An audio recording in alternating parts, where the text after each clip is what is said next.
The candle flames bent sideways as another burst of laughter swept through the dining hall, and Verity Ashford pressed herself deeper into the shadowed alcove beside the towering marble pillar, willing herself to become part of the stone itself. Invisible. That was her purpose here, her profession, her survival. 38 guests filled the dining hall of Hartwell Manor, their jewels catching firelight, their voices rising and falling in the practiced rhythm of aristocratic conversation. Crystal clinked against crystal. Servants moved like ghosts between chairs, and Verity stood motionless against the wall, exactly where a paid companion was expected to stand, present enough to be summoned, absent enough to be forgotten. Lady Dorothea Whitmore had not glanced in her direction for over 2 hours. This was normal. This was correct. Verity's employer required her presence at social events, not for companionship, but for propriety. A respectable young woman to fetch shawls and smelling salts, to listen to complaints during carriage rides home, to exist without existing. Verity had perfected this art across 3 years of service. She knew how to hold her breath when important conversations happened nearby. She knew how to fix her gaze on the middle distance, seeing nothing, remembering everything. She knew how to make her face pleasant but unremarkable, her posture straight but unnoticeable, her entire being a blank space that eyes slid past without registering. Tonight, however, something was different. She felt it before she understood it. A prickling awareness along her skin, a disturbance in the air. Someone was looking at her. Not through her, not past her. At her. Verity's training screamed at her to keep her gaze fixed on the far wall, to ignore the sensation, to remain invisible. But her body betrayed her. Her eyes moved of their own accord, scanning the glittering crowd until they collided with a gaze so direct, so unexpectedly focused, that her breath stopped in her throat. He sat near the head of the table, this man who was watching her. Dark hair swept back from a face carved with angles too sharp for conventional handsomeness. A strong jaw, a blade of a nose, cheekbones that caught shadow and light in equal measure. But it was his eyes that held her paralyzed, gray as winter storms, gray as the moment before lightning strikes, and fixed on her with an intensity that made her feel suddenly, terrifyingly visible. She should look away. Every instinct, every lesson, every survival mechanism demanded it. She didn't. For 3 endless seconds, they stared at each other across the crowded dining hall. The laughter continued around them. The candles flickered. The world moved on, oblivious to the strange electricity crackling between a duke's table and a companion's alcove. Then his lips curved. Not quite a smile, something more curious than that. And he lifted his wine glass in her direction. A toast. An acknowledgement. A catastrophe. Verity's face flooded with heat. She wrenched her gaze away, heart slamming against her ribs, hands trembling where they were clasped at her waist. Had anyone else seen? Was Lady Whitmore watching? Oh God, had she just made eye contact with a nobleman for 3 full seconds, like some desperate social climber? She risked a glance at her employer. Lady Whitmore was deep in conversation with a portly baron, paying no attention to her companion's internal crisis. The guests continued eating, drinking, laughing. No one had noticed. No one except him. Against every shred of judgment she possessed, Verity looked back toward the head of the table. He was still watching her. And this time, there was no mistaking the amusement in those storm-gray eyes. "Who is that?" she heard him ask, his voice carrying across a lull in conversation with the careless authority of someone who expected answers. The question rippled outward. Heads turned. Eyes searched. And suddenly, impossibly, 38 members of London's elite were looking at the shadowed alcove where Verity Ashford stood frozen like a rabbit before wolves. "Your Grace?" The woman beside him, Lady Hartwell, their hostess, followed his gaze with obvious confusion. "I'm not certain I understand. Who is what?" "The young woman by the pillar." He gestured with his wine glass, casual and devastating. "In the gray dress. I don't believe we've been introduced." Lady Hartwell squinted toward Verity's alcove, her expression shifting from confusion to dismissal. "Oh, that's just Lady Whitmore's companion. Nobody of consequence, Your Grace. Shall I have more wine brought?" "Just." Nobody. Of consequence. The words should not have stung. They were accurate. They were her reality.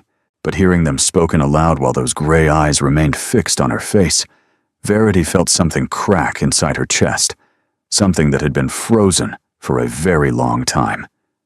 "Nobody of consequence," the Duke repeated slowly, and his tone made Lady Hartwell's smile falter. "How fascinating. I find I'm quite curious about nobody of consequence. What's her name?" The dining hall had grown quieter now, conversations dimming as guests sensed something interesting unfolding. Lady Whitmore had finally noticed the attention, her face cycling through confusion, alarm, and calculated interest in rapid succession. "Her name is Verity Ashford, Your Grace," Lady Whitmore said, her voice carrying across the suddenly attentive room. "She's been in my service for 3 years. A very capable girl. Very quiet. Verity." The Duke tasted the name like wine. Truth. How appropriate. And then he did something that would be whispered about in drawing rooms for weeks to come. Something that would upend Verity's entire existence. He rose from his chair, set down his wineglass, and walked directly toward her. The distance between the dining table and Verity's alcove could not have been more than 40 feet, but each step the Duke took seemed to stretch time itself. She watched him approach with the horrified fascination of someone witnessing their own destruction, unable to run, unable to hide, unable to do anything but stand there as her carefully constructed invisibility shattered around her. He was taller than she'd realized, broader in the shoulders. He moved with the unconscious grace of someone who had never once worried about taking up too much space, someone whose presence was a right rather than a privilege. When he stopped before her, close enough that she could smell sandalwood and something darker, muskier, her heart was beating so violently, she was certain he could hear it. "Miss Ashford." His voice was lower now, meant only for her. "You've been standing in this alcove for nearly 3 hours. Your feet must be aching."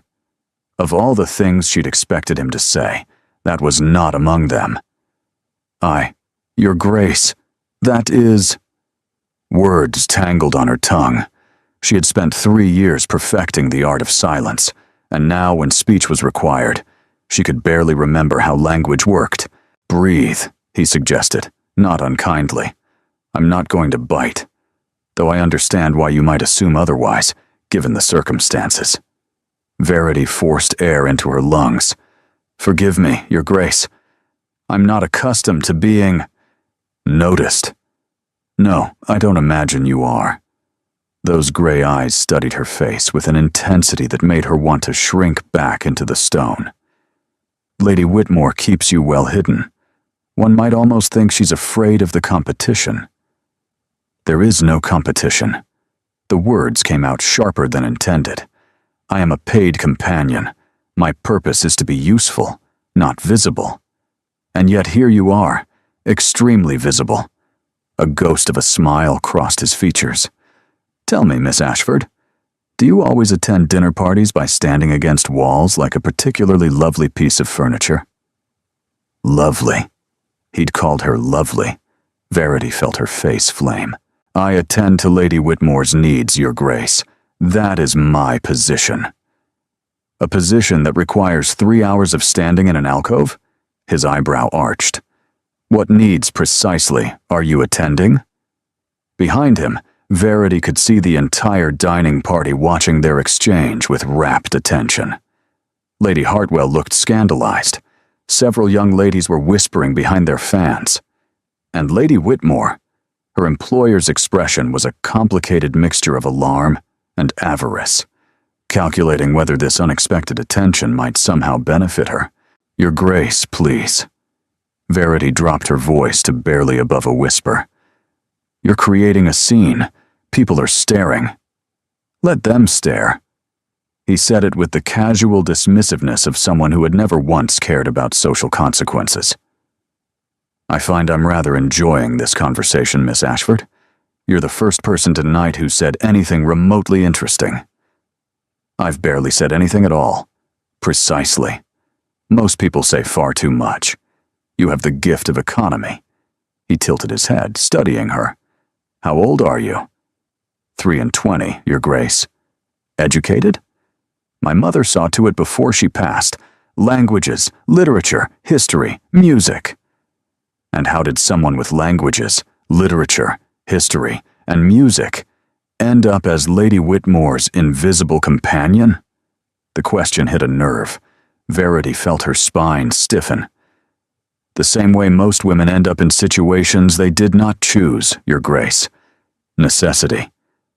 Something flickered in his eyes. Surprise, perhaps, or respect. Before he could respond, a new voice cut through the tension. "Theron, darling, what are you doing?" A young woman appeared at his elbow, dark-haired and bright-eyed, with an elfin face and a smile that suggested she found the entire situation delightful rather than shocking. "You've abandoned poor Octavia mid-sentence and crossed the entire dining hall to speak with." "Oh." Her gaze landed on Verity and her smile widened. "Oh, how wonderful. You found someone interesting. I knew this dinner party couldn't be a complete waste." "Cosima." The Duke's voice held a note of warning. "Perhaps not now. Perhaps exactly now." The young woman, Cosima, extended her hand to Verity with cheerful disregard for propriety. "I'm Cosima Vane. This brooding creature is my brother, Theron, the Duke of Ashworth. He has a terrible habit of terrifying people without meaning to." "Are you terrified?" Verity blinked. Somewhat, yes." "Excellent. That means you're paying attention." Cosima tucked her arm through Verity's, as if they were old friends. "Come, you must sit with me. I'm dying to know how you ended up pressed against that pillar, like you were hoping it would swallow you." "Cosima," the Duke said again, more firmly. "Miss Ashford is Lady Whitmore's companion. You can't simply abduct her." "I'm not abducting her. I'm rescuing her." Cosima's eyes sparkled with mischief. "There's a difference. Besides, Lady Whitmore owes me a favor from last season. Something about a very unfortunate rumor that I chose not to spread. I'm sure she won't mind lending Miss Ashford to me for the remainder of the evening." Before Verity could protest, before she could explain that this was madness, that paid companions did not sit at dining tables, that she was nobody of consequence and belonged in the alcove, Cosima was already steering her toward the table. "Wait." Verity dug in her heels. "I can't. Lady Whitmore hasn't given permission. This isn't..." "Isn't what?" Cosima turned, still smiling. "Isn't proper? Isn't done? Isn't acceptable?" She leaned closer, her voice dropping to a conspiratorial whisper. "The wonderful thing about being a Duke's sister, Miss Ashford, is that I get to decide what's acceptable. And tonight, I've decided that you're going to sit beside me and tell me everything about yourself, while my brother pretends not to listen." Verity looked back at the Duke, searching for rescue or reason. He offered neither. Instead, he simply inclined his head, those storm-gray eyes unreadable. "You might as well surrender, Miss Ashford. My sister is a force of nature. Resistance is futile." And that was how Verity Ashford, invisible companion, nobody of consequence, found herself seated at a dining table among dukes and earls, while Lady Whitmore watched with a calculating gleam and whispers spread like wildfire through the room. She had no way of knowing that this moment, this strange, impossible, terrifying moment, was only the beginning. The carriage ride back to Lady Whitmore's townhouse was the longest of Verity's life.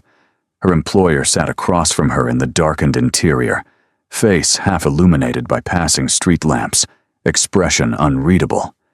Neither of them had spoken since leaving Hartwell Manor. The silence stretched like a blade being slowly drawn. Verity's mind raced through 1,000 catastrophic scenarios. Dismissal without reference, accusations of impropriety, a reputation ruined before it could even begin to be built. 3 years of careful, invisible service destroyed in a single evening because a duke had decided to look at her. "Well," Lady Whitmore said finally, her voice cutting through the darkness, "that was unexpected." Verity's hands tightened in her lap. "My lady, I must apologize. I never intended—" "Don't." Lady Whitmore held up one gloved hand. "Don't apologize for catching the Duke of Ashworth's attention. Do you have any idea who he is?" "A duke, my lady. Not just any duke."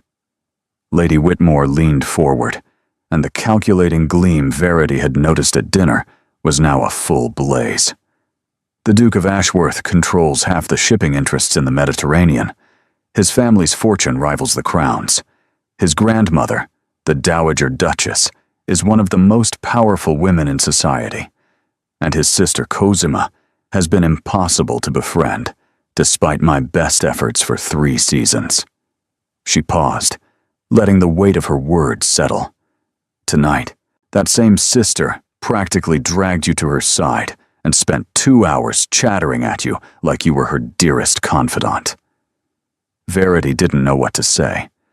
Cosima's attention had been overwhelming, but genuine. A flood of questions about books and music and travel, punctuated by sharp observations that revealed a keen intelligence beneath the bubbly exterior. And through it all, the Duke had sat nearby, speaking with other guests, but always somehow present, always somehow watching. "What did Lady Cosima talk about?" Lady Whitmore pressed. "Many things, my lady. She asked about my education, my interests, my opinions on various novels. Verity hesitated. "She asked if I was happy in my current position." Lady Whitmore's eyes narrowed. "And what did you tell her?" "The truth, that I was grateful for the security of employment." "But not happy?" Verity said nothing. Silence was safer than lies. The carriage rolled on through gaslit streets, carrying them toward a reckoning Verity could not yet see.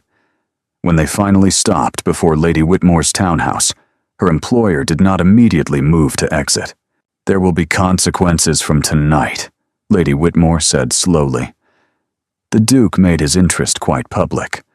By tomorrow morning, every drawing room in London will be buzzing with questions about the mysterious companion who caught Ashworth's eye. She paused. This could be useful. Verity's stomach dropped. "My lady, the Duke of Ashworth has been a target of matchmaking mamas for 5 years. He's refused every eligible young woman thrown at him, much to his grandmother's despair. If he's shown interest in you, even passing interest, others will wonder why." Lady Whitmore's smile was thin and calculating. "You may have become my most valuable asset, Miss Ashford. We shall see how this unfolds." She exited the carriage without another word, leaving Verity alone with her racing thoughts and the terrible suspicion that her life was no longer her own. The next morning brought chaos. Verity was summoned to the drawing room at an unprecedented 9 o'clock, still straightening her cap and apron. What she found there stopped her in the doorway. Flowers, dozens of arrangements, roses, lilies, orchids, blooms she couldn't even name, covering every available surface. And in the center of it all, Lady Whitmore sat clutching a cream-colored card with an expression of pure astonishment. "They arrived an hour ago," Lady Whitmore said faintly. "All of them. From Ashworth House." Verity's heart began to pound. "All of them? Read this." Lady Whitmore thrust the card toward her. The handwriting was bold and masculine, the message brief. Miss Ashford, I find I have more questions. My sister requests the pleasure of your company this afternoon for tea. A carriage will arrive at 3. I hope you will accept. Ashworth tea. Lady Whitmore was still staring at the flowers as if they might explode. He's invited you to tea at Ashworth House with his sister.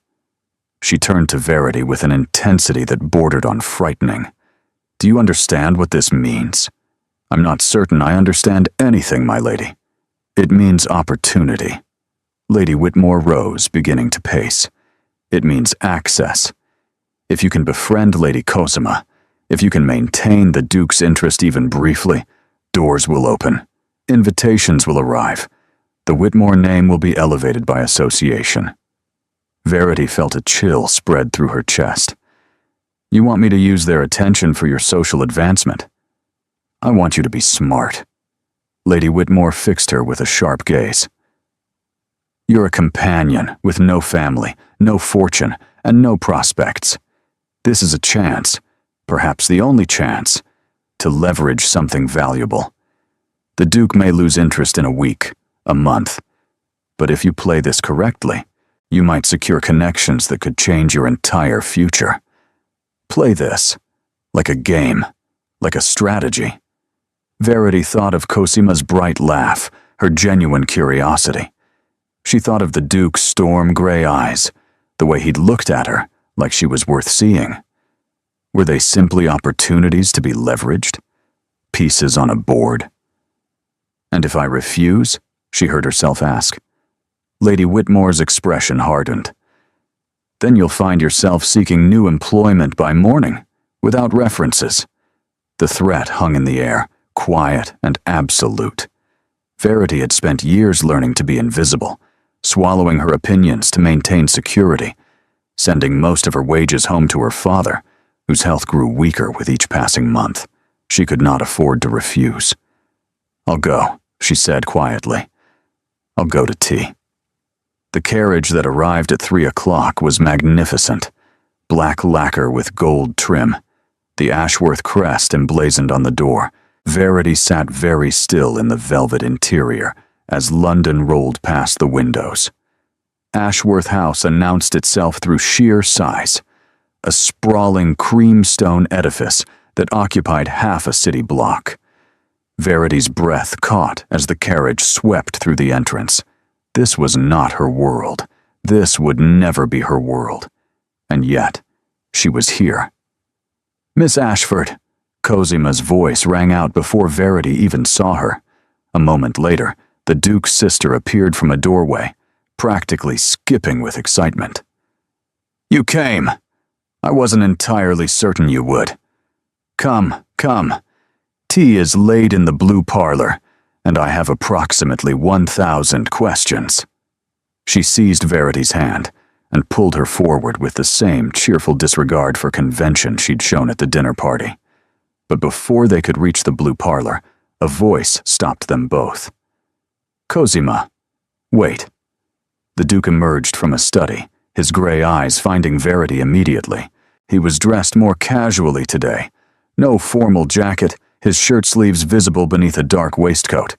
And somehow, that made him more intimidating rather than less. Miss Ashford, he said, thank you for coming. I had little choice, Your Grace. The words escaped before Verity could stop them. Your invitation arrived alongside an implicit threat from my employer.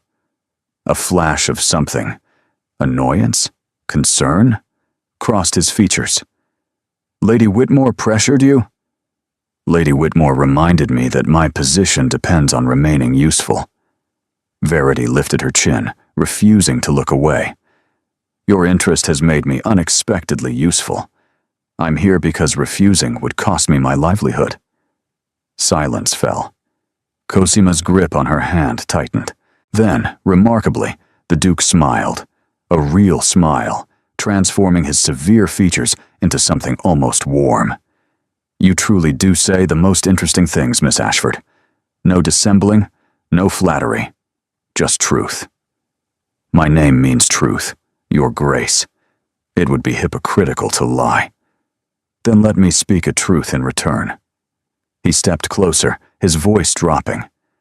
"I invited you here because my sister hasn't stopped talking about you since last night. And because for the first time in longer than I can remember, I met someone who looked at me like I was a problem to be survived rather than a prize to be won." His gaze held hers. "I'm not interested in leveraging your situation, Miss Ashford. I'm interested in understanding it." Verity didn't know what to say. In years of service, no one had ever been interested in understanding her. "Tea," Cosima interjected, breaking the tension.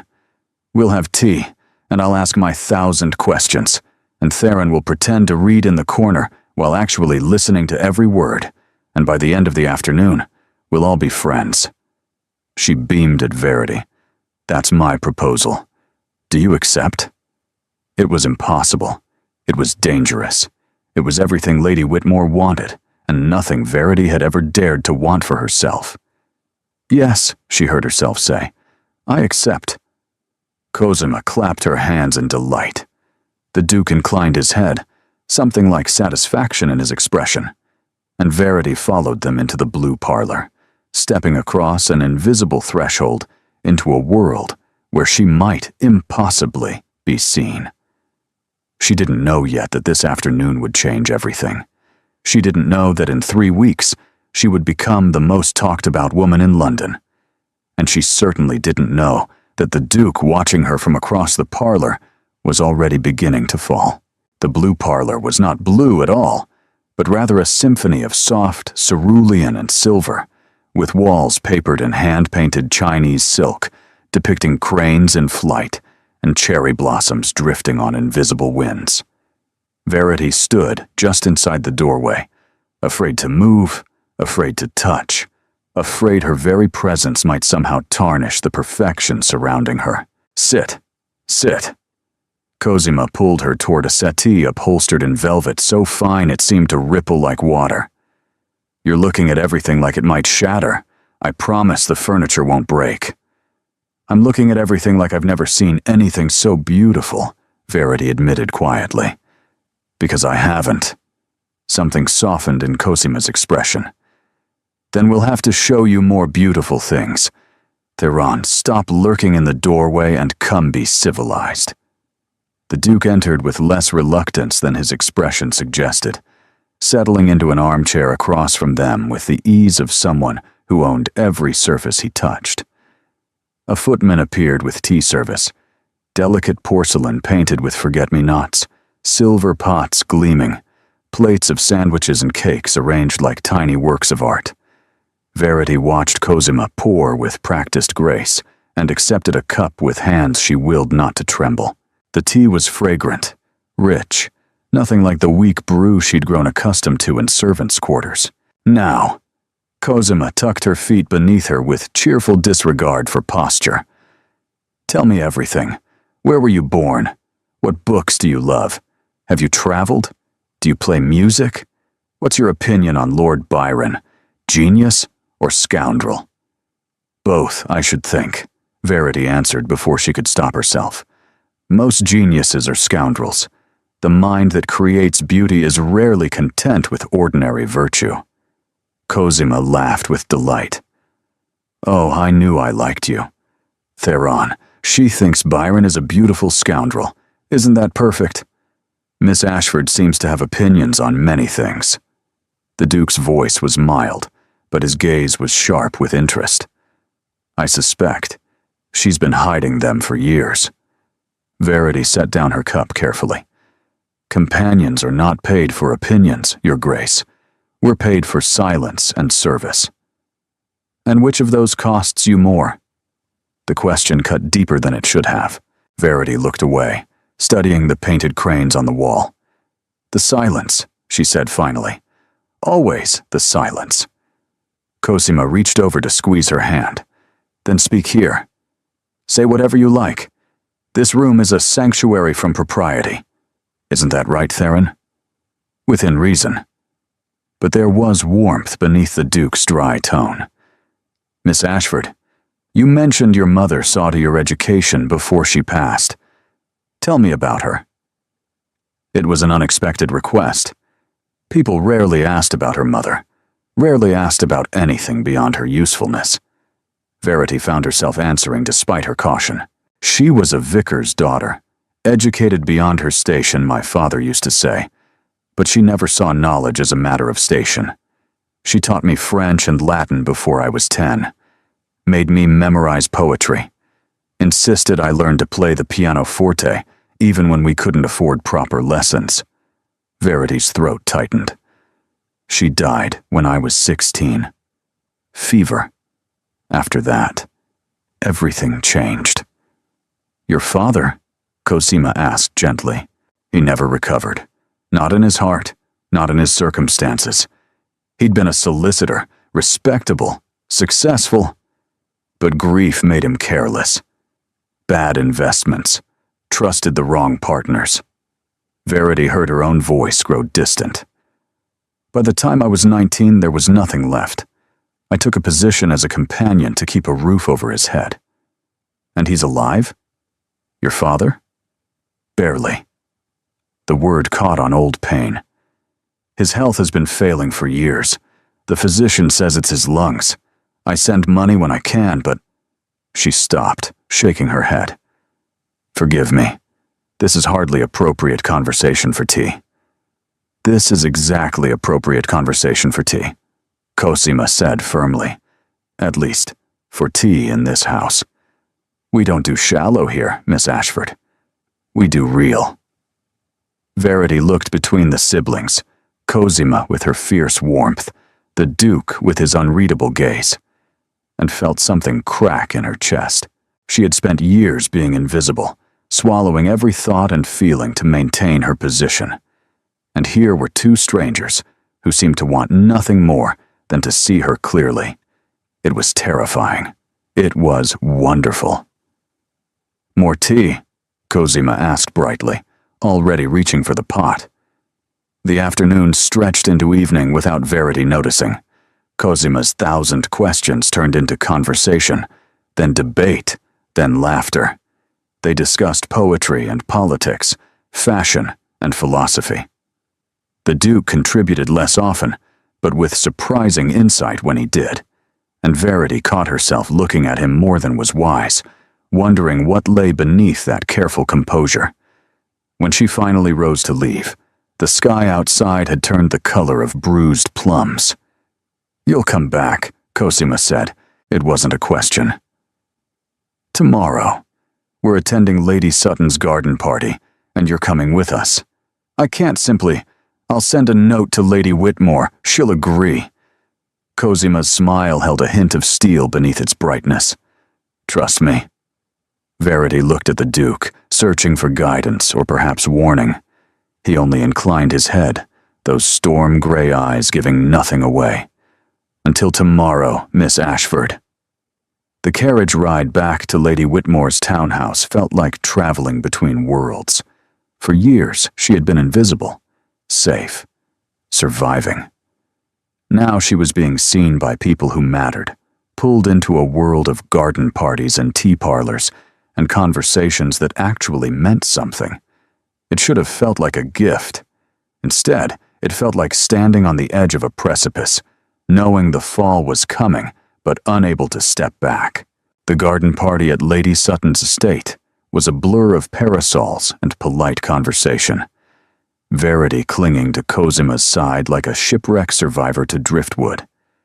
She had never attended such an event as a guest, rather than a shadow. The difference was disorienting. People looked at her now, spoke to her, asked her opinions, as if those opinions mattered. The Duke circled nearby throughout the afternoon, never quite joining their conversations, but always present, always watching. When Verity caught his eye across the manicured lawn, something unnameable passed between them, a current of awareness that made her chest tighten. By the time they returned to Ashworth House for what Cosima called recovery tea, Verity was exhausted in ways she couldn't explain. Social visibility, it turned out, was far more draining than invisibility. You did beautifully, Cosima said, patting her hand. Lady Sinclair actually complimented your wit, and she compliments nothing. You're a natural, I'm a fraud, Verity countered quietly, wearing borrowed dresses and pretending I belong. The dress isn't borrowed. I gave it to you. Which makes it charity. Which makes it a gift between friends. Cosima's voice was firm. Stop arguing and accept that you're remarkable. Before Verity could respond, the parlor door opened. The woman who entered was not old, but ageless, silver-haired and straight-spined, with the Duke's gray eyes and a face carved by decades of authority. She wore black silk as if it were armor, and the temperature of the room seemed to drop several degrees at her appearance. Grandmother. Cosima rose hastily, and Verity followed, her heart sinking. I didn't realize you'd returned from Bath. Clearly. The Dowager Duchess of Ashworth surveyed the parlor with the expression of someone cataloging flaws. Her gaze landed on Verity and stayed there. This, I presume, is the companion everyone is discussing, the one my grandson plucked from obscurity to become his sister's newest project. Miss Verity Ashford, Cosima said carefully. May I present my grandmother, the Dowager Duchess? Verity curtsied as deeply as she knew how. Your Grace. The Dowager moved further into the room, circling Verity with the slow assessment of someone examining livestock. Acceptable posture, tolerable features. The dress is last season's style, but passable. Who educated you? My mother, Your Grace, before her passing. A vicar's daughter, I'm told, married above herself to a solicitor who subsequently lost everything. The Dowager's voice was cold with facts. Your father is an invalid. Your brother joined the Navy and hasn't been heard from in 2 years. You've been a paid companion to Lady Whitmore for 3 years, earning £30 annually plus board. Is there anything incorrect in my account? Verity's hands trembled at her sides. No, Your Grace. You're remarkably well informed. I'm the Dowager Duchess of Ashworth. It's my business to be informed when strange young women begin inserting themselves into my family. She stopped directly in front of Verity, close enough that the scent of lavender, and something sharper, authority itself, filled the air. What is your purpose here, Miss Ashford? I have no purpose beyond accepting Lady Cosima's kindness. Everyone has a purpose. Don't insult my intelligence with false modesty. The Dowager's gaze sharpened. Do you intend to seduce my grandson? Grandmother, Cosima's voice rose in outrage. I'm asking a legitimate question. The girl appears from nowhere, catches Theron's attention at a dinner party, and suddenly she's attending garden parties and taking tea in the family parlor. The pattern is obvious. Verity felt ice spread through her veins, but she refused to look away. The pattern you're describing, Your Grace, is one of your grandson's making, not mine. He noticed me. He invited me. I was standing in an alcove trying to be invisible when he decided to see me. If you have concerns about intentions, perhaps you should direct them at him. The silence that followed was absolute. Then, remarkably, the Dowager laughed. A short, sharp sound, devoid of warmth, but not entirely unkind. Spine. You actually have spine. How refreshing.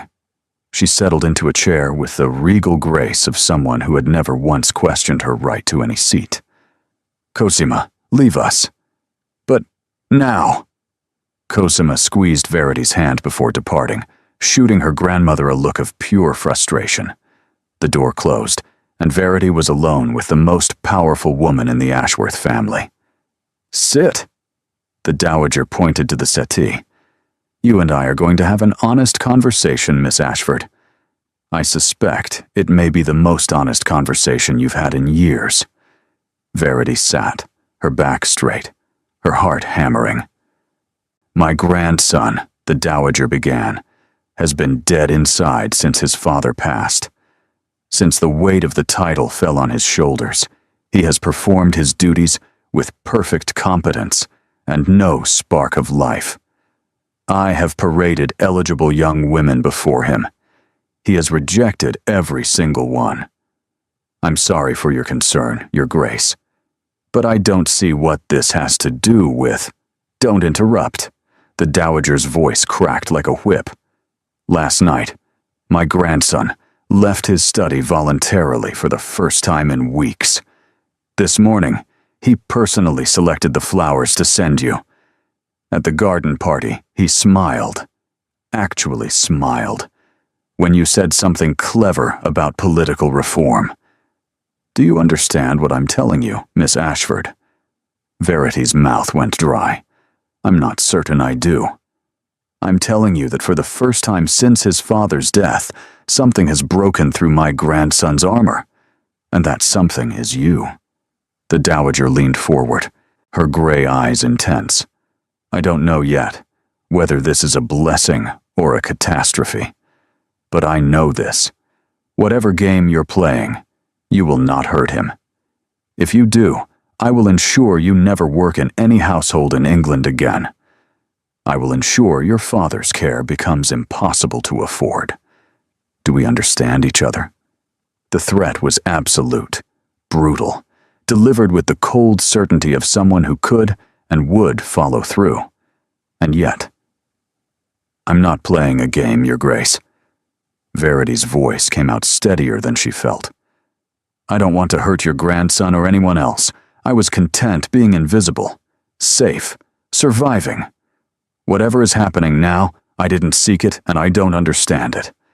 But I'm not a villain, and I won't be treated as one simply because your grandson decided I was worth seeing. The Dowager studied her for a long moment.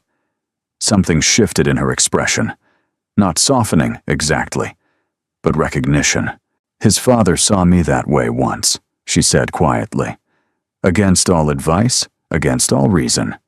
He looked at a merchant's daughter and decided she was worth the scandal. I spent 40 years proving his faith was justified.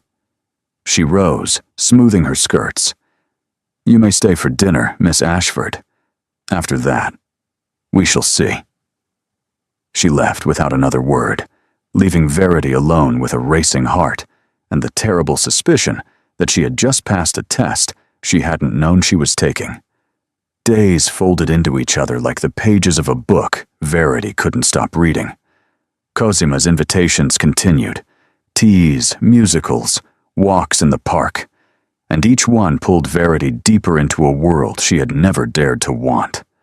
Lady Whitmore remained suspiciously accommodating, eager for reports and connections, and Verity gave her just enough information to maintain peace while guarding the parts that mattered.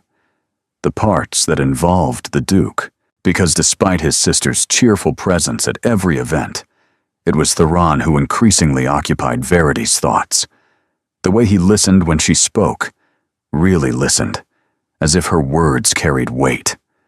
The way his rare smiles transformed his severe features into something approaching beauty. The way he seemed to appear whenever she needed rescuing from tedious conversation, materializing at her elbow with dry observations that made her bite back laughter. She was in danger. She knew this, but knowing and stopping were different beasts entirely. One evening, 10 days after their first meeting, Verity found herself alone with him in the Ashworth Library. Cosima had been called away by the Dowager for some mysterious discussion about invitations, and Verity had retreated among the books to wait. The library was vast, 2 stories of shelves connected by a spiral staircase, leather spines, and gilt lettering stretching toward a ceiling painted with constellations. Verity stood at a window, watching rain streak the glass, when she heard footsteps behind her. You found my hiding place. The Duke's voice was quiet, almost warm. I should have known you'd gravitate toward books. Verity turned. He stood among the shelves like he belonged to them, lamplight catching the angles of his face. Your hiding place. My father called it that, said whenever the weight of everything became too heavy, I could find refuge here. Books don't demand anything. They simply offer worlds to disappear into. Your father sounds like he was a wise man. He was. A shadow crossed Theron's expression. He was also my best friend. When he died, He stopped, shaking his head. Forgive me. I don't usually speak of this. Then don't. Verity moved toward a shelf, giving him space. We can discuss literature instead. Cosima mentioned you're partial to philosophical texts. I'm more inclined toward novels, myself. Escapism over examination. Escapism can be its own form of examination. He followed her, stopping close enough that she could smell sandalwood and rain.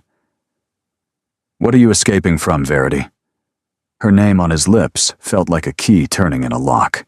No one had called her simply Verity in years. Miss Ashford. Girl. You there. But never her name, spoken with that particular weight. The same thing everyone escapes from, she said quietly. The life I actually have. The choices that weren't choices. The future I can see stretching ahead like an endless gray corridor. And what future is that? Service until I'm too old to serve. Watching my father decline from a distance I cannot close. Never having a home of my own, a purpose of my own, a life that belongs to me, rather than whoever pays my wages. The words spilled out before she could stop them. Honesty she'd kept locked away for years. I was content with invisibility, because contentment was all I could afford. But now, she looked at him, and the truth escaped like a breath held too long. Now I've seen what else exists. Now I know what I'm missing.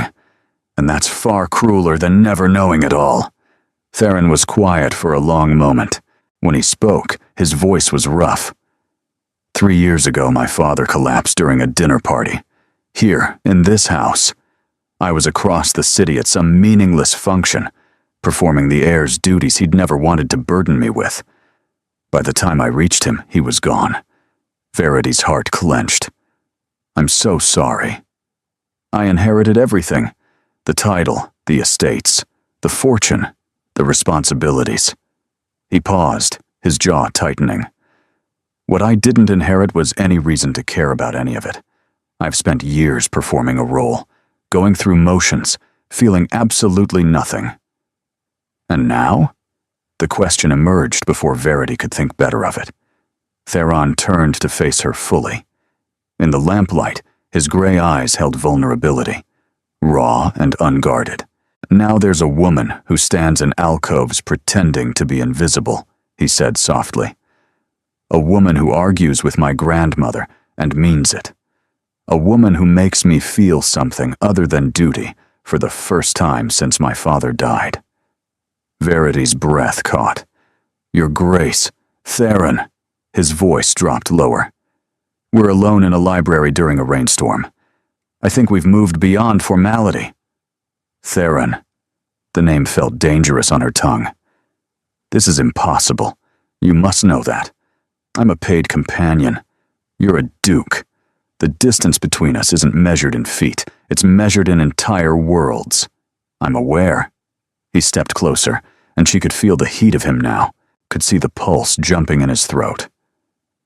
I'm aware of every logical reason why I should walk away from this conversation and never seek you out again. But logic hasn't governed my actions since the moment I looked across a dining hall and saw you watching me with those eyes that hold entire universes.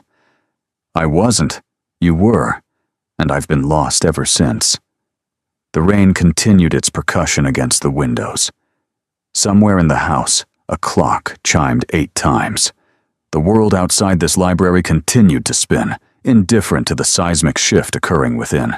Your grandmother warned me, Verity said, her voice barely a whisper. She said if I hurt you, she would destroy me. Every word was true. I know it was.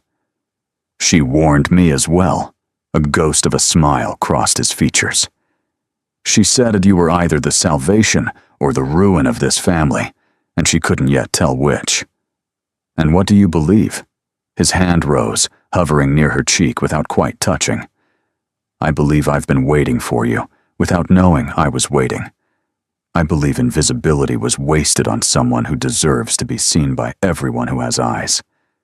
And I believe," he paused, something shifting in his expression, "I believe if I don't kiss you in the next 10 seconds, I may go mad. That would be inadvisable. Extremely. Your grandmother would destroy us both. Undoubtedly.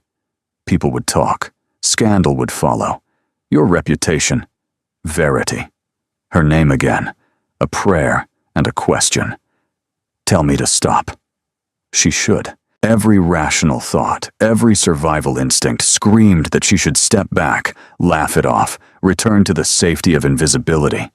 Instead, she lifted her chin and met his gaze with all the courage she possessed. "I don't want you to stop," he kissed her. It was not a gentle kiss. It was the kiss of a man who had been drowning and finally found air. Desperate and hungry and achingly real. His hands cupped her face, his mouth moved against hers, with a passion that stole her breath and her reason. Verity kissed him back with equal abandon, her fingers gripping his waistcoat. Years of silence shattered in a single moment. Years of invisibility burned away in the fire of his touch. When they finally parted, both breathing hard, the library seemed to spin around them. "That was," Theron began.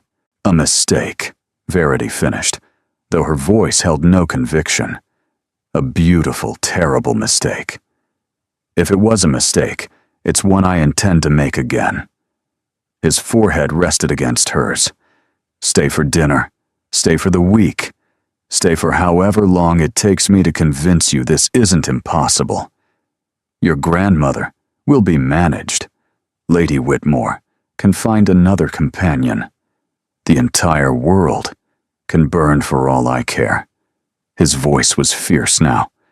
"I've spent years caring about nothing, Verity. Let me care about something. Let me care about you." She should refuse. She knew she should refuse.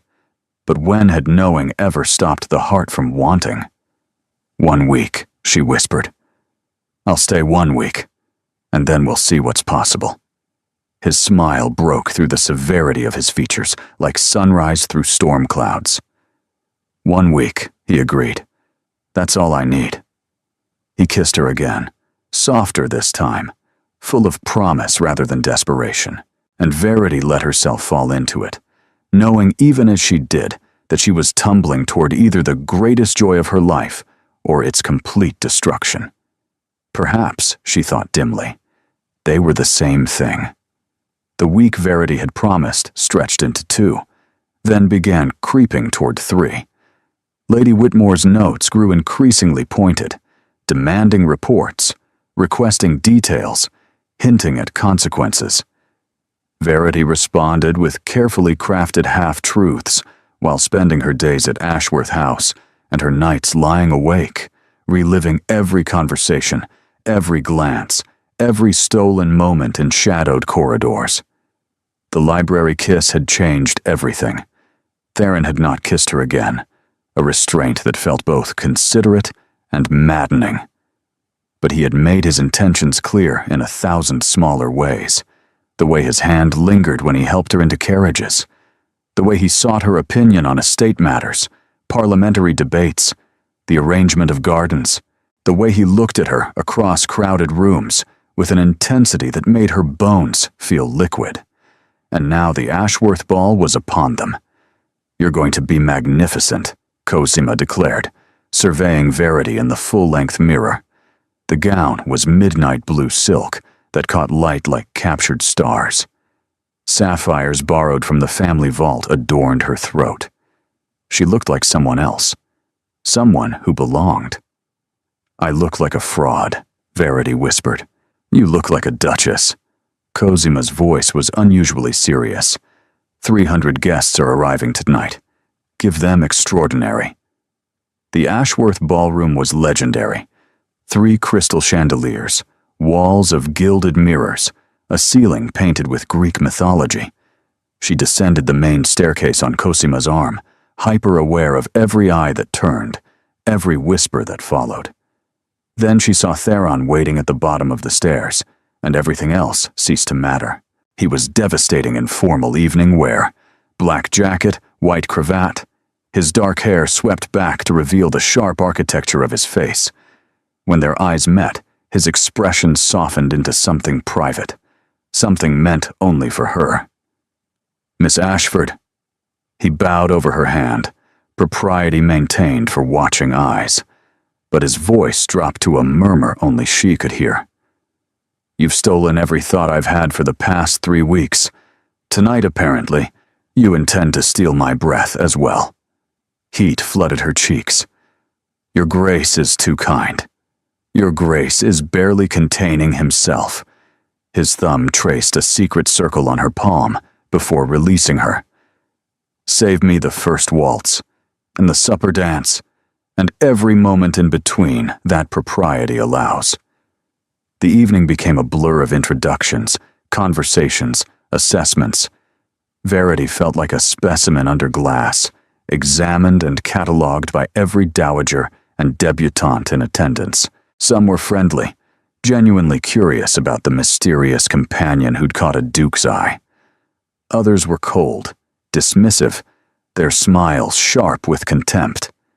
Lady Octavia Mercer was among the latter.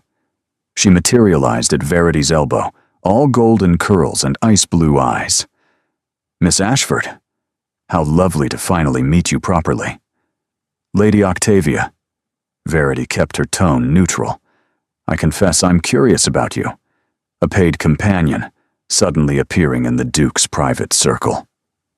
Octavia stepped closer, her voice dropping to a poisonous whisper.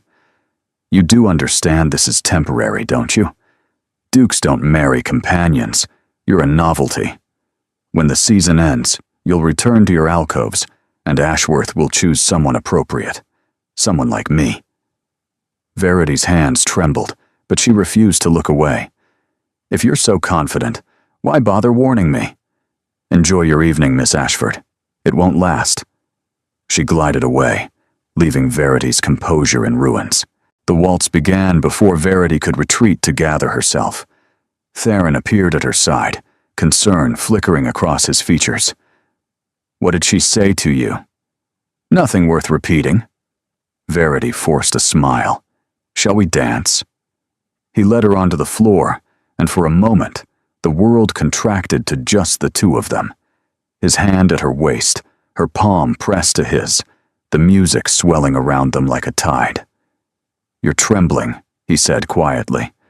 "I'm overwhelmed." "Because of Lady Octavia?" Verity didn't answer. Couldn't answer. Because the truth was too large, too devastating to speak aloud. That Octavia was right. This was temporary. This was fantasy.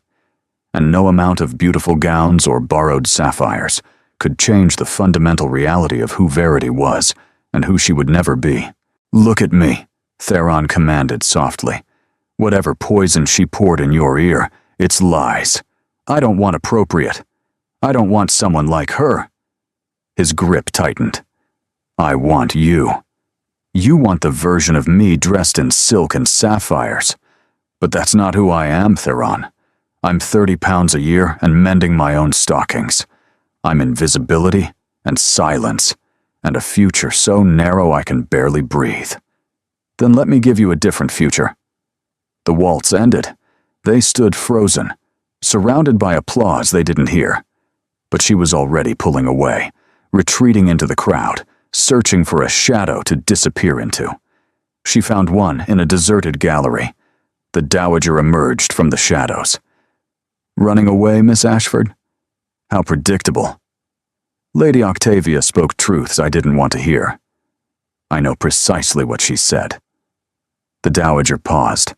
"Come, there's something you need to see." She didn't wait for agreement, simply turned and walked deeper into the gallery. Verity followed, curiosity overcoming caution. They stopped before a portrait she hadn't noticed. A young woman in an outdated gown, dark-haired and serious-faced, with eyes that held something fierce and unbroken. "My wedding portrait," the dowager said. "Painted 53 years ago, when I was 19, and utterly terrified. Verity studied the image. You don't look terrified. I was skilled at hiding it. Necessary when one is a merchant's daughter who's somehow convinced a duke's heir to propose. The dowager's voice softened fractionally. I was told I was temporary. A novelty. A scandal that would ruin the family name. I was told to leave before I destroyed everything. But you stayed. I stayed. And I spent 50 years proving everyone wrong. The dowager turned to face her. My husband loved me until his final breath. My son grew up in a house full of that love. And every person who predicted my failure is now dust, while I remain. Dowager Duchess of Ashworth, mistress of this house, keeper of this family. Verity's throat tightened. Why are you telling me this? Because my grandson is in that ballroom, watching the doors like a man waiting for execution, wondering if he's lost you already. The dowager's eyes were steel and silver. Because you have something I recognize. That fierce, unbroken core that refuses to surrender. And because, despite my better judgment, I find I don't want you to leave. Your Grace, don't mistake this for blessing. The dowager's voice hardened again. You still have to prove yourself. You still have to survive what's coming. But you won't do it by hiding in galleries. She pressed something cold into Verity's palm, a ring, heavy with diamonds. That belonged to my grandmother. It's been in this family for 4 generations. The dowager held her gaze. Earn it, Miss Ashford. Show me the woman my grandson sees. Then she was gone, leaving Verity alone with a ring worth more than her father's house, and a choice that would shape everything that followed. Verity returned to the ballroom with the ring hidden in her glove, and her heart in her throat. She found Theron exactly where the dowager had described, near the entrance, watching the doors, his expression carefully blank, in a way that somehow made his anguish more visible. When he saw her approaching, the relief that flooded his features was almost painful to witness. You came back. He spoke quietly, for her alone. I almost didn't. What changed? Verity thought of the portrait, the ring, the dowager's impossible confession. Your grandmother showed me a painting. His eyebrows rose. She spoke to you? She told me to earn my place. Verity met his gaze. She told me to show her the woman you see. Something shifted in Theron's expression, surprise giving way to something deeper, something that looked dangerously like hope. And what did you decide? I decided that I've spent years being invisible because it was safe, because disappearing was easier than fighting for anything. She stepped closer, her voice dropping. I'm tired of disappearing, Theron. I'm tired of being the version of myself that survives, instead of the version that lives. The music swelled around them, couples moving through another waltz, but neither of them moved. What are you saying? His voice was rough. I'm saying that Lady Octavia was right about one thing. This is temporary. Everything is temporary. Life is temporary. Verity felt tears burning behind her eyes, but refused to let them fall. But if I have to choose between a lifetime of safe invisibility and one season of being seen by you, I choose being seen. Whatever comes after, whatever destruction follows, I choose this. Theron didn't speak. Instead, he took her hand in full view of 300 guests and pressed his lips to her gloved knuckles. The gesture was simple. The implications were explosive. Whispers detonated through the ballroom. Fans snapped open to hide scandalized expressions. Somewhere, a dowager gasped loud enough to be heard across the room. That, Lady Octavia's voice cut through the murmurs, is the most pathetic display I've ever witnessed. She stood nearby, having apparently waited for precisely this moment. Her beautiful face was twisted with something beyond mere jealousy, a fury that spoke of thwarted expectations and wounded pride. A duke brought to his knees by a paid servant. Octavia's voice carried, deliberately audible to everyone nearby. Your father must be spinning in his grave, Ashworth. To think the great family would be reduced to this, consorting with charity cases and calling it romance. The ballroom fell silent. 300 guests held their breath. Verity felt the blood drain from her face. This was it. The destruction she'd feared, happening in real time, witnessed by everyone who mattered. But before she could speak, before she could flee, Theron straightened to his full height. His expression had gone cold, in a way she'd never seen. Not withdrawn, but dangerous. The face of a man who commanded ships and influenced parliaments, and had never once backed down from a fight. Lady Octavia, his voice carried across the silent ballroom like ice. You have spent 3 seasons attempting to secure my attention through manipulation, gossip, and increasingly desperate social maneuvering. I have tolerated it because your father was a friend of my family, and because direct confrontation seemed unnecessarily cruel. He stepped forward, placing himself between Octavia and Verity. That tolerance ends now. Octavia's face went white. Your Grace, you were merely revealing your character to everyone present. For that, I suppose I should thank you. Theron's gaze swept the watching crowd. Let me be clear, since there seems to be some confusion. Miss Ashford is not my charity case. She is not my temporary amusement. She is the woman I intend to marry, and anyone who speaks of her with disrespect speaks of the future Duchess of Ashworth. The words landed like thunderclaps. Future Duchess. Intend to marry. Verity's knees threatened to buckle. She gripped his arm without thinking. Whether for support or to stop him, she couldn't tell. Theron, she whispered. What are you doing? He turned to face her, and his expression transformed, from cold authority to something vulnerable, something true. I'm choosing you, publicly, permanently, with no possibility of retreat. You can't just announce, I just did. He raised her hand again, and this time, when he kissed it, there was nothing proper about the gesture. The question is whether you'll accept. The ballroom waited. 300 people watching, judging, cataloging every breath and expression for tomorrow's gossip. This was the moment that would define everything. Her future, his reputation, their shared fate.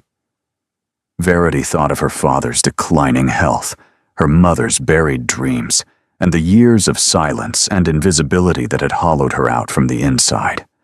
She thought of Octavia's cruelty and the Dowager's challenge, and Cosima's fierce friendship. She thought of Theron, who had looked across a crowded room and seen her when no one else had bothered to look at all. Yes, she heard herself say, I accept. The chaos that followed was immediate and overwhelming. Cosima rushed forward with tears streaming down her face.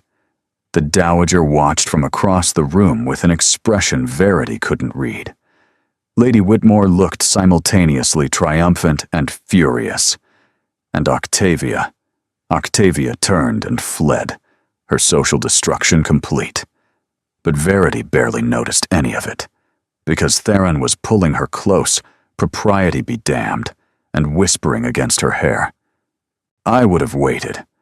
I would have done this properly, gradually, given you time to adjust. Why didn't you?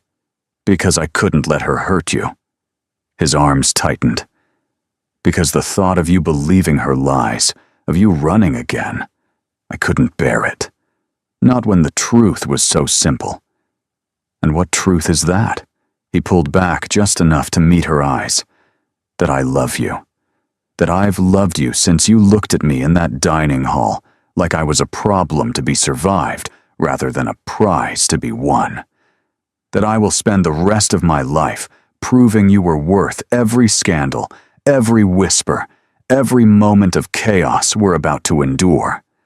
Verity wanted to cry, wanted to laugh, wanted to pinch herself and confirm this was reality, and not some fever dream born of exhaustion and longing.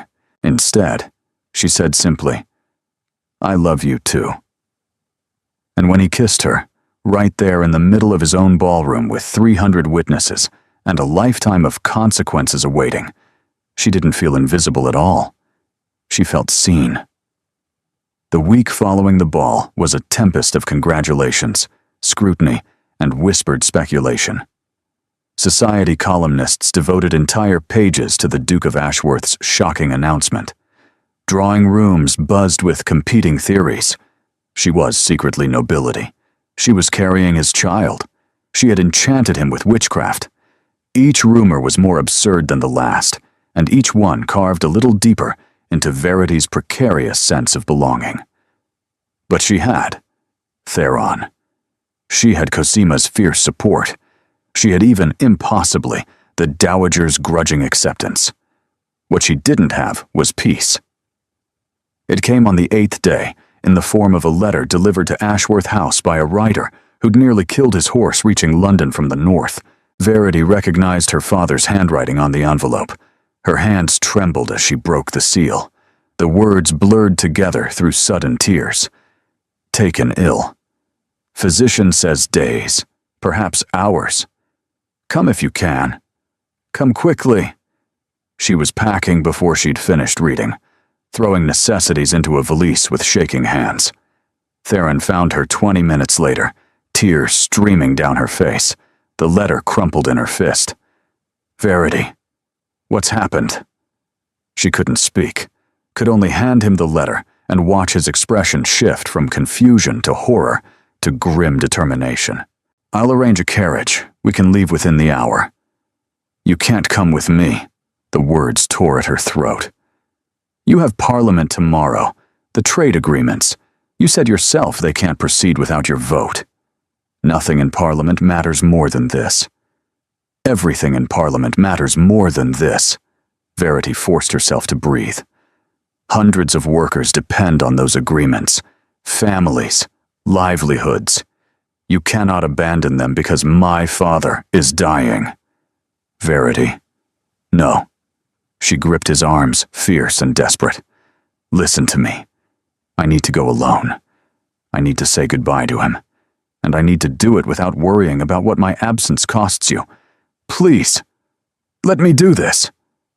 The agony in his eyes nearly broke her resolve, but she held firm, and eventually he nodded. I'll come the moment Parliament concludes. 2 days, 3 at most. That may be too late. Then write to me, every hour if you can. Let me be there in some form, even if I can't be there in person. They left within the hour. Verity in a private carriage with Cosima as companion, Theron watching from the steps of Ashworth House, with an expression that haunted her dreams for the entire journey north. Her father died before she reached him. The physician met her at the door of the tiny cottage, where Edmund Ashford had spent his final years. His face told her everything before his words confirmed it. I'm sorry, Miss Ashford. He passed peacefully, about an hour ago. He was asking for you at the end. The world went gray. Verity didn't remember entering the cottage, didn't remember collapsing beside the bed where her father's body lay. She remembered only the sound of her own sobbing, great racking gasps of grief that seemed to tear her apart from the inside. He was gone, the last parent, the last anchor, the last tie to the life she'd lived before balls and dukes and impossible promises. She was alone. Cosima stayed with her through the funeral, through the terrible business of closing her father's affairs, through the long nights when grief swallowed her whole. Letters arrived from Theron, pages of love and comfort and desperate wishes that he could be there, but they felt like messages from another world. On the 5th day, a different letter arrived. Lady Whitmore's handwriting was sharp and unmistakable. Miss Ashford, I hope this finds you adequately recovered from your bereavement. I write to inform you that your position in my household has been terminated, effective immediately. Your belongings have been boxed and will be held for 30 days before disposal. Additionally, I have taken the liberty of informing certain interested parties about the true nature of your origins, specifically your father's disgrace, your brother's abandonment, and the precise circumstances under which you entered service. I felt it was my duty to ensure the Duke of Ashworth understood exactly what manner of woman he has attached himself to. I do hope this information does not unduly complicate your situation, though I suspect it may. Lady D. Whitmore Verity read the letter 3 times before its meaning fully penetrated. Lady Whitmore had exposed everything. Every shameful detail Verity had worked so hard to bury. Her father's failed investments, his ruined reputation, the whispers of dishonesty that had followed their family. All of it, laid bare for Theron and his grandmother, and everyone who mattered. As if to confirm her fears, a second letter arrived that same afternoon. This one bore the Ashworth seal. The Dowager's handwriting was elegant and utterly cold. Miss Ashford, recent information has come to my attention regarding your family's history, specifically allegations of fraud and financial misconduct that cast serious doubt on your suitability as a match for my grandson. I have urged Ashworth to reconsider his attachment. He has, thus far, refused. However, I feel compelled to be direct. If these allegations prove true, there can be no marriage. The Ashworth name cannot be tainted by association with scandal of this nature. I suggest you consider carefully whether your continued presence serves anyone's interests, including your own. A V, Dowager Duchess of Ashworth, the ring, the Dowager's ring, still hidden in Verity's valise, seemed to burn against her awareness. "Earn it," the Dowager had said. "Show me the woman my grandson sees." But how could she earn anything now? How could she fight for a future that had just collapsed into rubble? She thought of Theron, his fierce declaration at the ball, his promises of permanence, his love, which had felt so unshakable just days ago. Would it survive this? Could it? Or would he see now what she had always known, that she was nobody, nothing, a woman built on foundations of loss and shame, unworthy of everything he'd offered? Verity made her decision in the gray light of dawn. She wrote 2 letters.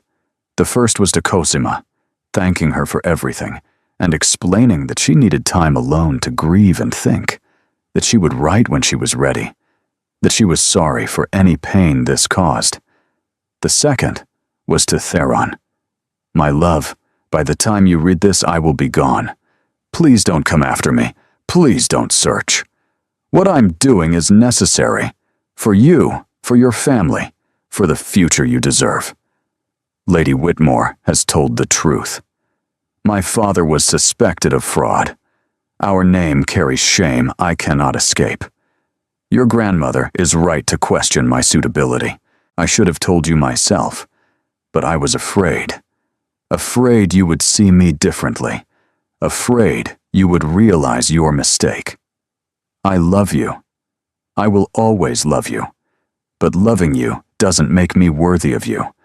And staying will only cause more damage to everyone involved. Please forgive me. Please forget me. Please find someone who deserves the life you're offering. Yours, in truth and in farewell, Verity." She left before sunrise, slipping away while Cosima slept. She didn't know where she was going, didn't know what came next. She knew only that she was invisible again, and this time, the invisibility was a mercy. 3 days passed. Verity found lodging in a boarding house in a town whose name she didn't bother to learn. The room was small, cold, and impersonal, a perfect mirror for the emptiness inside her. She spent hours staring at walls, unable to sleep, unable to eat, unable to imagine any version of the future that didn't taste like ash. On the 4th morning, someone knocked on her door. She ignored it. Whoever it was, landlady demanding rent, traveler with the wrong room, didn't matter. Nothing mattered anymore. The knock came again, more insistent. "Go away. Verity called hoarsely. "Verity Ashford, if you don't open this door in the next 10 seconds, I'm going to have it broken down." The voice was female, furious, and unmistakably Cozima's.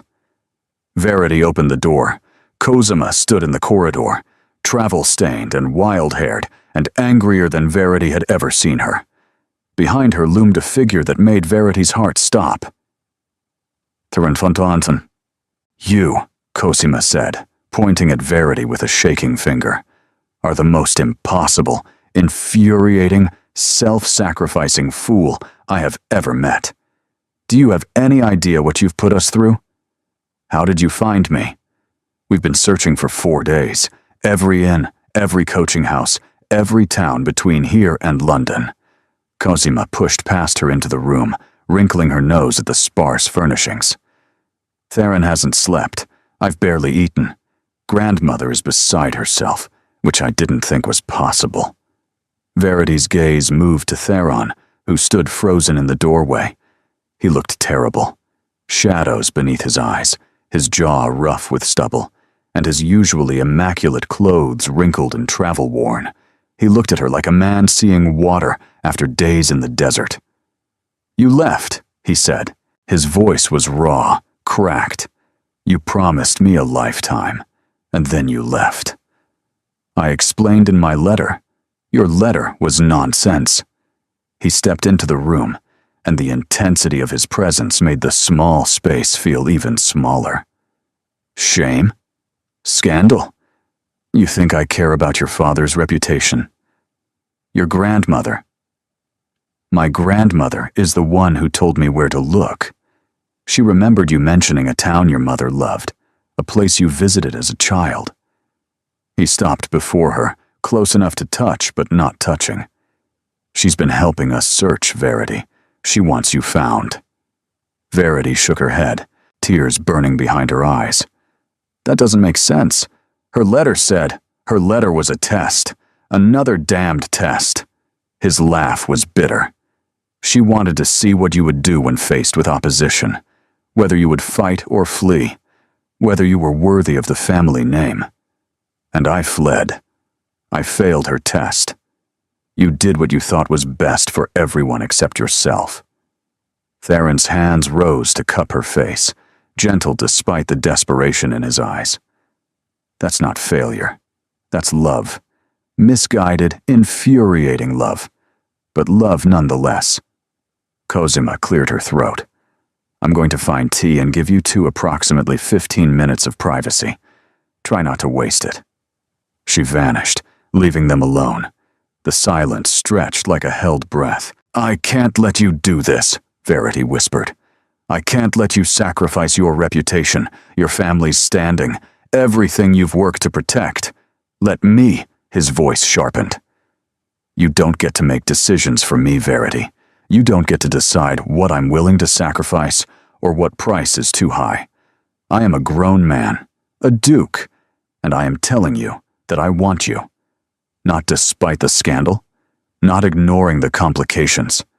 I want you fully, completely, with every imperfect piece of history you carry." "But your grandmother said," "My grandmother climbed into a carriage at 76 years old and spent 4 days searching coaching inns because she couldn't bear the thought of losing you." His forehead dropped to hers. "She told me something while we searched. She told me about her wedding portrait, about the merchant's daughter who proved everyone wrong. She told me you have that same fierce core." Verity's breath hitched. "She said that? She said you were an idiot for running, but an admirable idiot." His lips quirked. "I believe she meant it as a compliment." "Theron." His name caught in her throat. "I don't know how to do this. I don't know how to believe I deserve it." "Then let me believe for both of us. Let me spend the rest of our lives convincing you." His hands tightened on her face. "But only if you stop running. Only if you come home." Home. The word pierced something deep inside her, a longing she'd buried so thoroughly she'd forgotten it existed. Home wasn't a place. It had never been a place. Home was being seen, being known, being loved exactly as she was. "I'm scared," she admitted. "So am I, but I'm more scared of living without you." His eyes searched hers. "Stay, Verity. Fight for this. Fight for us." In the gray light of a boarding house room, miles from London and everything familiar, Verity Ashford finally stopped running. "Yes," she said. "I'll stay." When he kissed her, it tasted like homecoming. The journey back to London was nothing like the flight from it. Theron refused to let her out of his sight, keeping her hand clasped in his throughout the carriage ride, as if afraid she might dissolve like morning mist. Cosima chattered constantly, filling silences with observations about countryside and commentary on passing villages, but her eyes kept drifting to Verity with an expression of fierce protectiveness. And the dowager, impossible, imperious Augustina Vane, sat across from them with her hands folded in her lap, and her ancient eyes missing nothing. "You gave me quite a chase, Miss Ashford," she said finally, breaking into Cosima's monologue about hedge formations. Verity lifted her chin. "I believed I was doing what was best for the family." "You believed wrong." But there was no heat in the dowager's voice. "Though I'll admit, your instinct to protect Theron rather than cling to advantage speaks well of your character. I thought your letter was sincere. It was a test, a cruel one. The cruelest tests revealed the truest character." The dowager's gaze was steady. "You chose his welfare over your own desires. That's not nothing, Miss Ashford." Verity thought of everything she'd endured in the past week. Grief, exposure, flight, the aching certainty that she was unworthy of happiness. It felt like nothing. It felt like surrender. "No."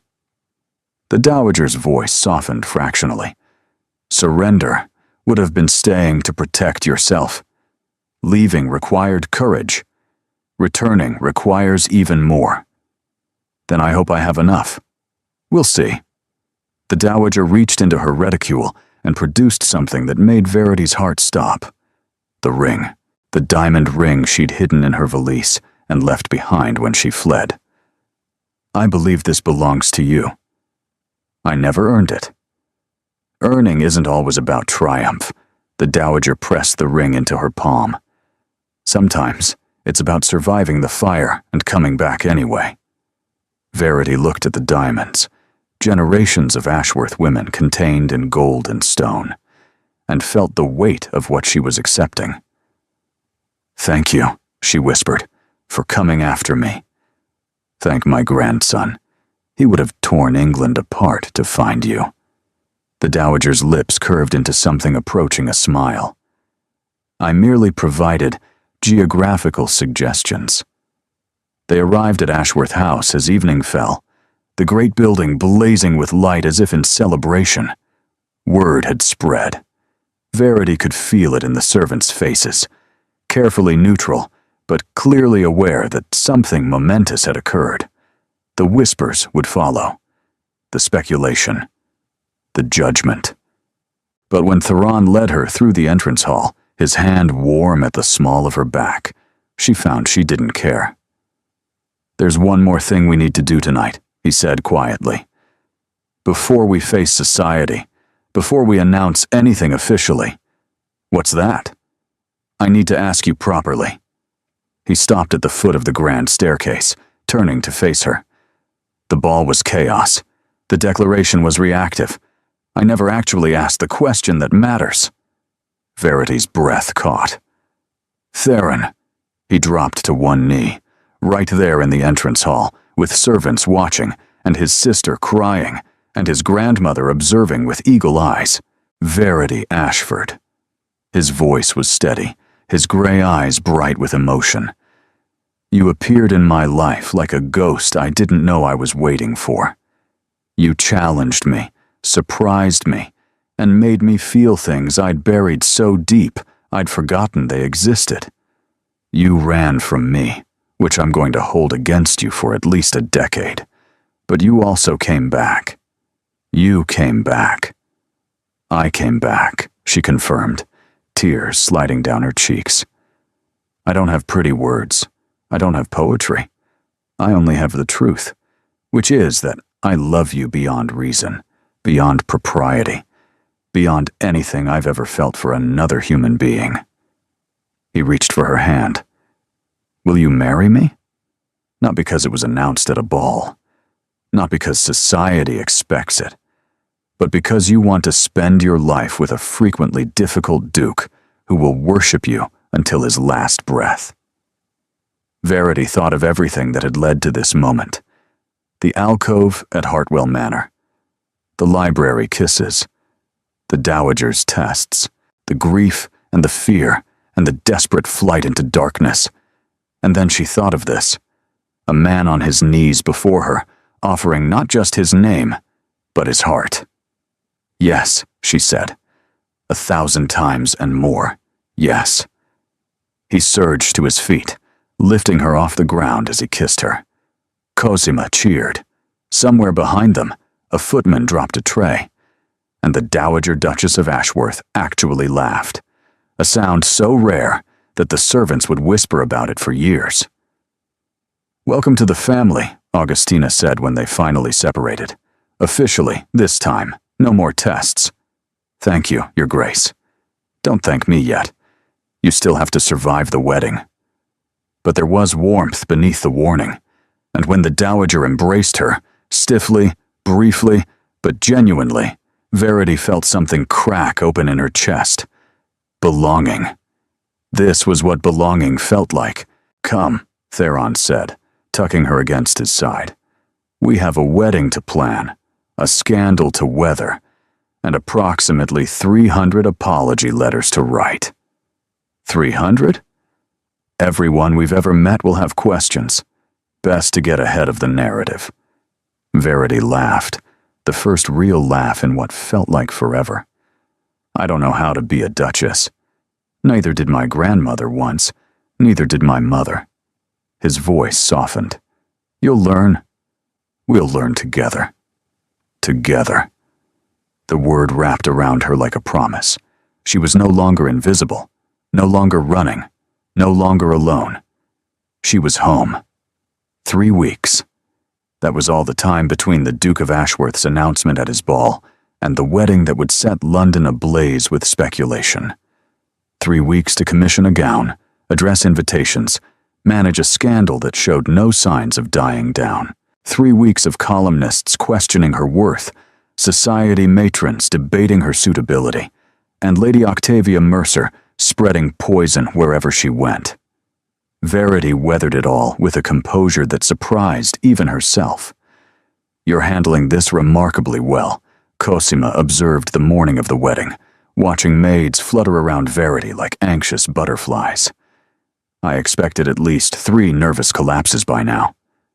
I've already done my collapsing.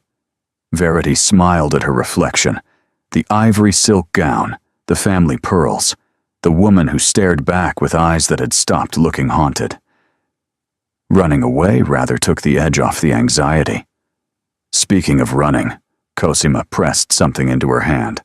From grandmother. She said you'd know what it meant. It was a small portrait, no larger than Verity's palm, the Dowager's wedding painting, rendered in miniature. On the back, someone had written in elegant script, "For the next woman brave enough to stay." Verity's eyes burned with tears she refused to shed. She's rather wonderful, isn't she? Beneath all the terrifying exterior. Don't tell her that. Her head is quite large enough already. The ceremony took place in the Ashworth Chapel, a jewel box space of candlelight and stained glass. The pews were filled with London's finest, some supportive, some merely curious, all watching with the focused attention of an audience at the theater. Verity barely saw them. She saw only Theron, waiting at the altar in his formal best, watching her approach with an expression that made her heart stutter. He looked at her like she was a miracle, like she was the answer to prayers he'd stopped believing in. She reached him, took his hands, and found herself smiling so wide her face ached. "You came," he murmured, low enough for only her to hear. Did you think I wouldn't? I thought nothing could stop you, but I'm relieved to have confirmation. The ceremony passed in a blur of vows and rings, and the solemn weight of words that bound them together. When the bishop pronounced them husband and wife, the chapel erupted in applause that seemed to shake the ancient stones. But Verity heard only Theron's voice as he leaned close. Mine. Finally. Properly. Completely mine. Yours, she agreed, though I expect the same claim in reverse. Forever and always. He kissed her, and the world fell away. The wedding breakfast was an extravaganza of champagne and congratulations. Verity floated through it on a cloud of disbelief, accepting well wishes from people whose names she couldn't remember, and answering the same questions until her throat ached. But through it all, Theron stayed at her side, his hand at her back, his eyes finding hers across crowded conversations, his presence an anchor in the storm of celebration. It was nearly evening when the Dowager finally cornered them, champagne glass in hand, and satisfaction radiating from every pore. Well, she said, you've done it.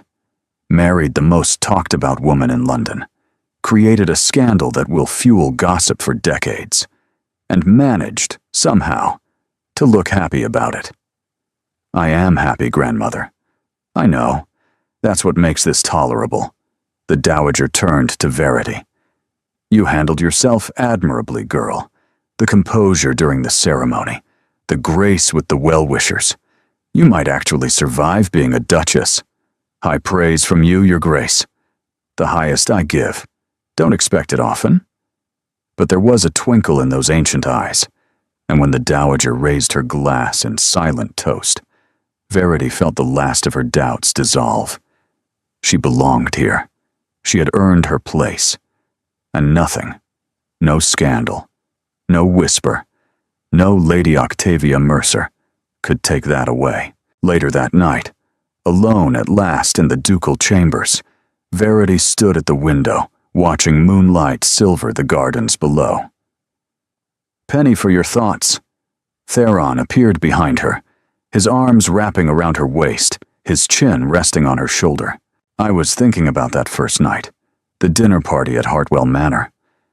When you tried desperately to disappear into a marble pillar. When you looked at me and decided I was worth seeing. She turned in his arms, facing him. I never asked why. Of all the people in that room, why did you notice me? He was quiet for a moment, his thumb tracing circles on her hip. Because you were the only one who wasn't trying to be noticed. Everyone else performed, smiled for attention, laughed for effect, positioned themselves for maximum visibility. But you, he shook his head. You stood against that pillar, like you'd accepted your own invisibility, like you'd stopped hoping to be seen. And something in that resignation made me furious. Furious at a world that would make someone like you disappear. At a society that valued noise over substance. At myself, for being part of that system without questioning it. His forehead dropped to hers. I looked at you and saw someone worth fighting for. Someone worth becoming better for. Verity's throat tightened. You barely knew me. I knew enough. I knew you were intelligent. The way your eyes tracked conversations, cataloged information, missed nothing despite pretending to see nothing. I knew you were strong. 3 hours standing in an alcove without complaint requires fortitude. And I knew you were beautiful in a way that had nothing to do with gowns or jewels. He kissed her softly. I knew you were worth seeing. And now? Now I know I was right. Now I know I'm the luckiest man in England. Now I know that every scandal, every whisper, every moment of chaos was worth it for the privilege of calling you my wife. Verity kissed him then, not softly, but fiercely, with all the passion and fear and triumph of the past 3 weeks pouring through her. I love you, she said against his lips, I love you, and I'm done being invisible." His smile lit up the darkness. "Good, because I intend to spend the rest of our lives ensuring the entire world sees exactly how remarkable you are." 1 year later, the dinner party at Ashworth House was in full swing. 100 guests filled the renovated ballroom, their laughter echoing off walls that had witnessed generations of history. The dowager held court near the fireplace, regal. Cosima danced with her latest admirer, a charming viscount who wilted slightly under Theron's protective glare. And Verity, the Duchess of Ashworth, mistress of this house, mother to the child growing beneath her heart, stood exactly where she'd once stood at Hartwell Manor, in an alcove, against a pillar, watching. But everything else had changed. She watched her life unfold before her, the friends she'd made, the family she'd claimed, the husband who crossed the room toward her with a champagne glass and an expression of mock disapproval. "I told you to stop hiding in corners," he said, pressing the glass into her hand. "I'm not hiding. I'm observing." "You're being nostalgic." "Perhaps."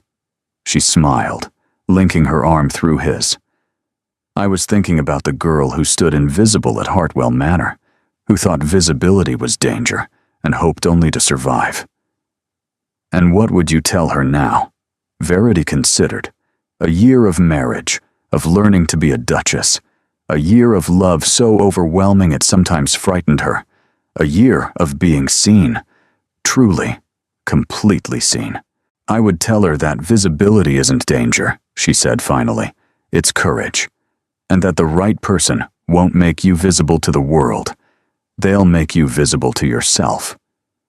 Theron lifted her hand to his lips, pressing a kiss to her wedding ring. "Have I mentioned recently that I love you?" "Not in the last hour.